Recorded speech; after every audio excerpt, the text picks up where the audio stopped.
Es un gusto estar con ustedes y aceptar el sentido de debatir con Paco Velasco, a quien tuve el privilegio de tener varias veces en Cero Tolerancia, en reconocimiento al pluralismo en la comunicación que ahora no existe, no solo en ese, sino en la mayoría de canales de televisión, que como Gama TV, Canal del Estado, manda a sus cámaras para grabar aquí lo que diga, luego dárselo a los Alvarado y ser usados en cadena nacional, encubiertos de periodistas, cuando son operarios en medios de comunicación.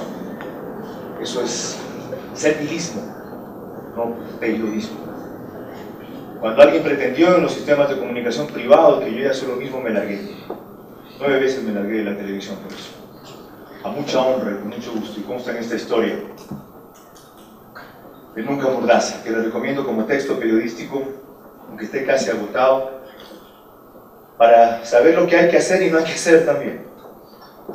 Porque algunos casos que ahí se ilustran son lo contrario de lo que se debiera haber hecho, pero se terminó haciendo. Quiero agradecer a las autoridades SEC por la invitación, a Paco por su puntualidad y a ustedes por su presencia. En la invitación de Rosa de Cervantes decía que nos pedía que hablemos del ejercicio periodístico en el Ecuador para analizar los puntos más altos y bajos de esta importante actividad en base a sus experiencias y datos concretos, y a su vez exponer sus perspectivas por los años venideros. Realmente el tiempo no daba para una revisión, sino muy somera del tema, y quizá la profundización en las preguntas que respondamos nosotros después.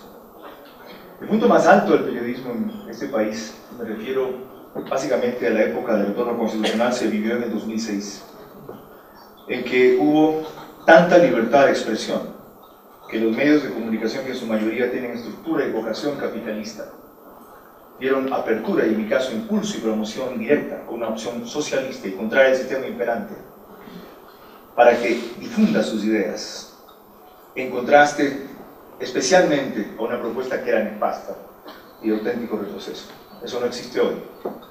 Los canales independientes llamados del Amazonas de Coisa ni siquiera se atreven a hacer un programa de opinión. Y los otros tienen que invitar personajes externos para pretender imparcialidad, cuando lo que deberían es admitir que son canales correístas, punto. Y con orgullo, según ellos, somos canales o medios revolucionarios, somos medios públicos, dicen, son medios que publican cosas. Lo público es todo lo que proviene del Estado, son medios, ni siquiera gobernistas, todo el sector ejecutivo, son medios de la presidencia de la República. Vivimos, por lo tanto, el punto más bajo del periodismo crítico e independiente de este país, que no ha sido perfecto, que no ha sido infalible, que no ha dejado de tener excesos, cometer abusos, incurrir en errores, inclusive cometer delitos, para lo cual hubo y hay suficientes tipificaciones en la ley y posibilidades de ser sancionadas. Me enorgullezco de haber ejercido profesionalmente el periodismo 30 años sin haber tenido jamás siquiera un conato de juicio de calumnia. El presente es sombrío, pero el futuro puede ser peor, porque se viene encima una ley de comunicación cuya última versión tenía algo que me es importante destacar y advertir a ustedes, porque tiene una variante sustancial respecto a la penúltima, y no sé, Paco, que es un asambleísta activo, sabrá si algún proyecto ulterior, si sea este en verdad el último, pero este fue el que divulgó Andino. Decía el penúltimo en su artículo 4, solo para que vean las sutilezas y las trampas. Medios de comunicación social. Para efectos de esta ley se considera medios de comunicación social a las empresas y organizaciones públicas, privadas o comunitarias que prestan el servicio público de comunicación masiva usando como herramienta cualquier plataforma tecnológica. Primera trampa, poner a la comunicación como un servicio público. Es un servicio al público. Eso hicieron en la Constitución. Primer paso para someterla, considerar un servicio público. Es un servicio público cuando lo prestan las instituciones públicas del Estado que hacen comunicación. Pero aquí hay otra cosa peor. Dice, considera medios de comunicación social a las empresas y organizaciones públicas. La nueva versión dice, considera medios de comunicación social a las personas, coma, empresas y organizaciones públicas, privadas y comunitarias, y prosigue, a las personas, a todas. No distingue personas naturales y personas jurídicas. O sea, ustedes van a ser tratados como medio público por el simple hecho de tener una herramienta de comunicación masiva, que es un celular. Y ser exigidos y sujetos a las mismas obligaciones, derechos y sanciones que se establecen en esa ley, como si fueran empresa constituida. Los equiparan, no hay vueltas que dar. Les dirán que la coma estuvo mal puesta, lo que sea. ¿Ok? ¿Por qué? Porque lo único que hace contrapeso ahora a la falta de apertura, de coraje, de fundamentación, de compromiso,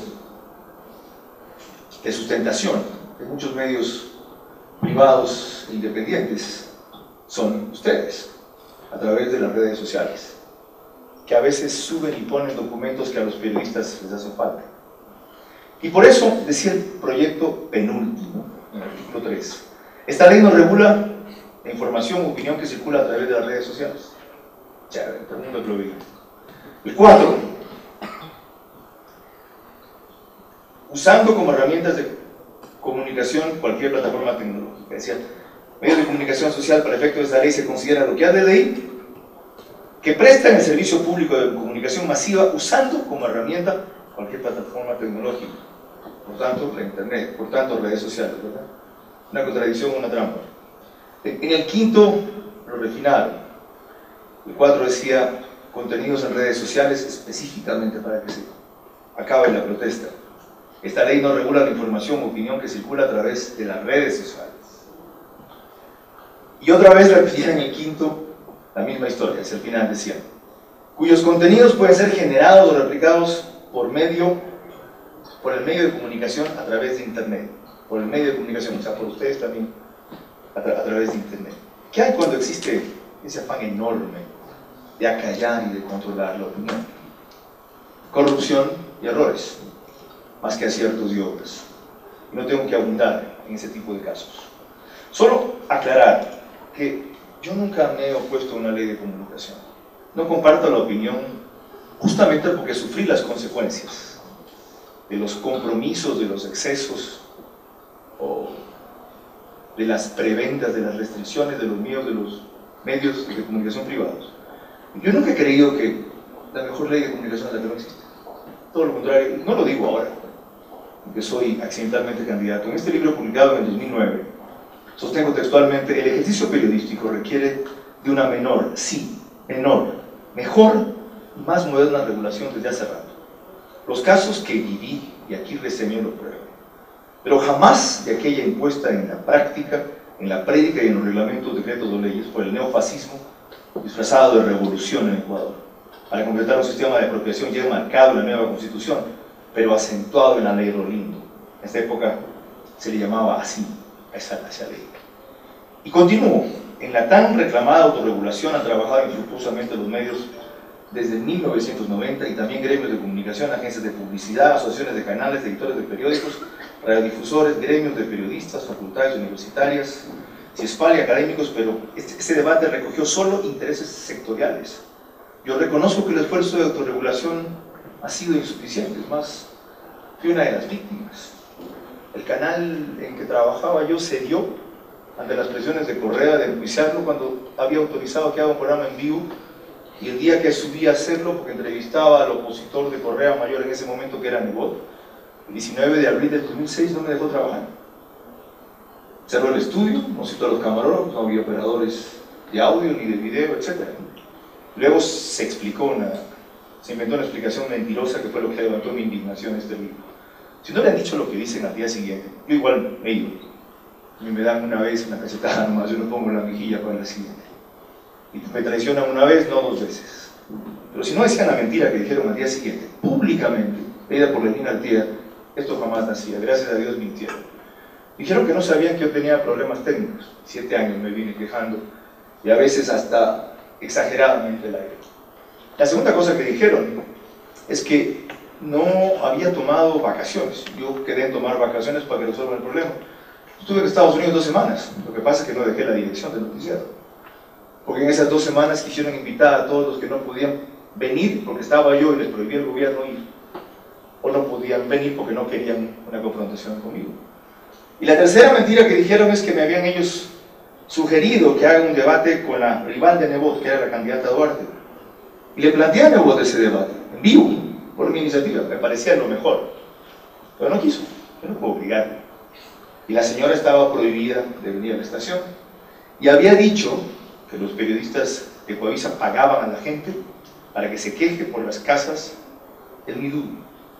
Luego ella, Fernando Alvarado, y su banda de mafiosos rebelianos que tienen en Carondelet, adulteraron, sí, es el chiste, adulteraron 2 segundos de una grabación en que yo decía casuchas y sobreimpusieron ese audio que en realidad correspondía a mi voz al momento en que se mostraban casas de Midú. Y eran mostrando casas de la gente pobre. Cosa que recién notó, y aquí está contado el episodio, el productor de Contacto Directo, Oscar Gallegos, cuando salió la cadena de interrupción en pleno programa, y no nos dimos cuenta.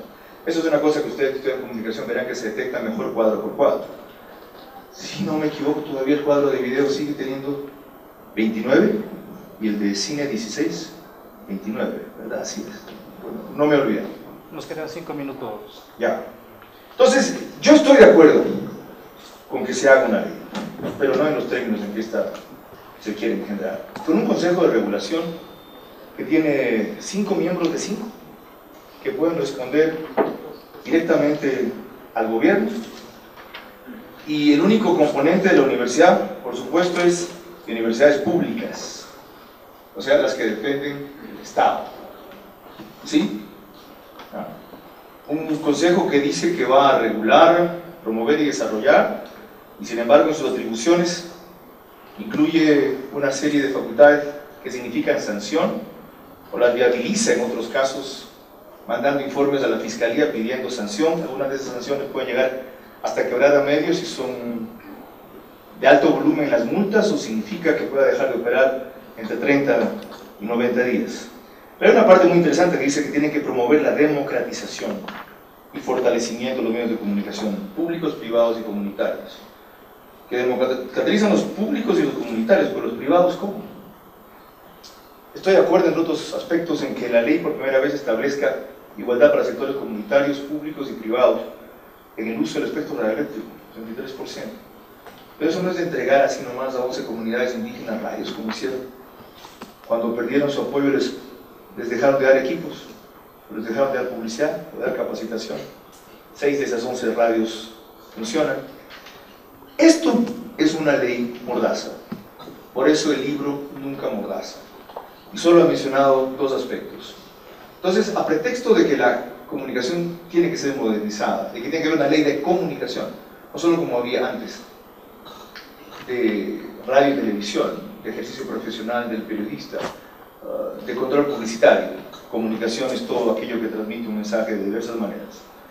Pretende entrar en campos como los que ha hecho la dictadura venezolana, para uniformar el discurso y que haya una sola versión. La idea es entonces que pasemos del sistema imperfecto o privado a uno delictivo, público, con una sola visión.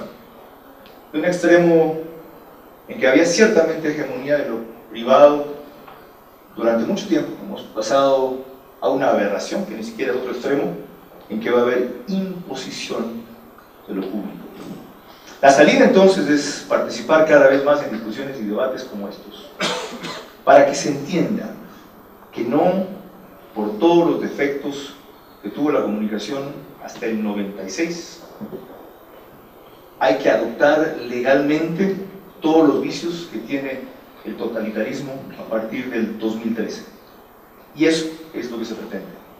En un segundo libro, que se denomina ¿Cómo lo sacamos?, respecto a propuestas para el futuro, yo hablo de que los medios de comunicación actualmente en muchos casos están sujetos a la peor presión y viven las peores de las circunstancias. Digo, sin embargo, si los artífices de la resistencia a la tiranía en Ecuador han sido los medios de comunicación críticos e independientes, lógico que se lleven no solo el mayor mérito en no abatirse ante la dictadura, sino también la mayor responsabilidad para salir de ella. Ojo, y no trastocando o excediendo su rol, sino ajustando su papel con inteligencia ante una situación inédita, única y última en el país que no se repetirá más, pero puede ser aún peor. ¿Cómo? con algunos aspectos de la ley que apenas acabo de anticipar. Y no me quedo simplemente en el diagnóstico. Hago una propuesta de algunos lineamientos que los medios deberían seguir hoy día, ¿ya?, para no ser carne de cañón tan fácilmente. Por ejemplo, cubrir al jefe de Estado en sus actividades noticiosas, no en las propagandísticas. Cuando el gobierno o cualquier otro actor político mezcla propaganda con noticias, diferenciarlo y dejar fuera lo que no es noticioso. TC pasa en su informativo a las 19 horas, una propaganda de las redes sociales de excelente producción, que nos ha ayudado mucho porque evidencia el temor que tiene el gobierno respecto a Lazo y a Nebot. A pretexto de veamos ahora qué pasa en las redes sociales, y la sacan sin pudor, ni rubor, ni restricción del CNE, ni ningún tipo de reclamo ni sanción. Y lo que es peor todavía, con la sonrisa o el consentimiento de presentadores que antes estuvieron haciendo lo mismo en la empresa privada que los proyectó como figura nacional. Nos queda un minuto, por favor. Qué vergüenza. ¿Okay? Deben comprender los medios que la única noticia, a veces no la más importante, no proviene siempre del Ejecutivo. Y otras recomendaciones por ese tipo.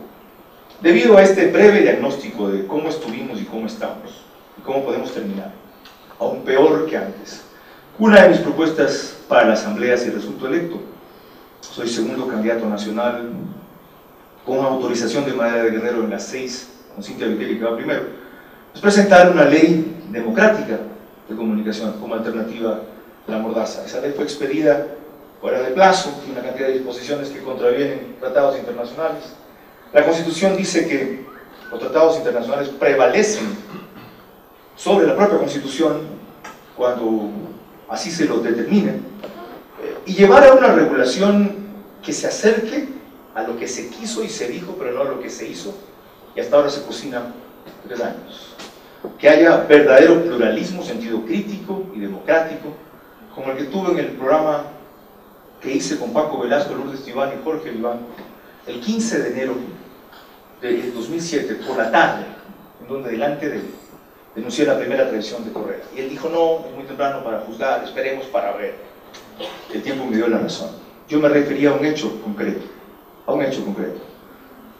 que había puesto al íntimo del enemigo que él y yo combatimos, Correa y yo, Paco Velasco también, al íntimo de Lucio Gutiérrez en la terna para Contralor. Lo sabía a ciencia cierta, Paco lo dudaba y pidió esperar. Ya ven los resultados, lo puso, fue elegido Contralor, y la corrupción se desató en este país. Ese señor aceptó una propuesta del tirano gobernante, en el sentido de que los informes previos de Contraloría se eliminen y sean posteriores, a cuenta de que en verdad los informes previos entrababan todo. Simplemente había que modernizar, ampliar y fortalecer la Contraloría, pero no eliminar de esa manera un informe que permitió combatir con mayor eficacia que ahora la corrupción.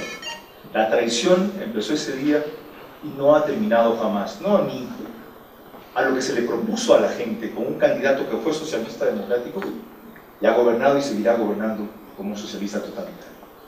Muchas gracias.